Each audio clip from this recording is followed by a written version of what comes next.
পাড়ায় আজকে নতুন ভাড়া আসলাম, একটুখানি ঘুরে দেখি আশেপাশটা। কিন্তু কার সঙ্গে কথা বলবো তো কিছুই বুঝতে পারছি না।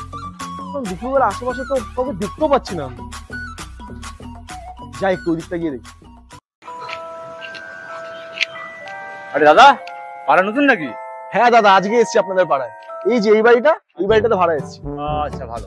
আপনাদের এই জায়গাটা একটুখানি ঘুরে ফিরে দেখছি, বেশ সুন্দর জায়গা আপনাদের। খুব সুন্দর জায়গা। দাদা, যদি পাড়ায় কোনো ঝামেলায় পড়েন আমাকে ডাকবেন, ঠিক আছে? ধন্যবাদ দাদা। এরকম লোক তো আজকালকার আমাদের সমাজে একদম নেই। এরকম লোক থাকা খুব দরকার দাদা। ধন্যবাদ দেওয়ার দরকার নেই। আসলে কি বলুন তো, আমার না পাড়ায় ঝামেলা দিতে খুব ভালো লাগে। আগে থেকে অ্যাডভান্স বুক করে রাখলাম, ঠিক আছে?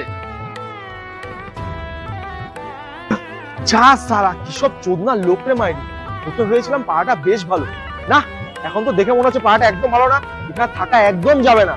যেসব জায়গায় এরকম চোদনা লোক থাকে সেসব পাড়া কি করে ভালো হতে পারে? কালকেই আমি চলে যাবো এখান থেকে। कैसे कैसे लोग रहते हैं यार यहाँ पर। साला तुमको पागल कुत्ते का गाड़ी उठा के ले जाएगा बता रहे हैं हम।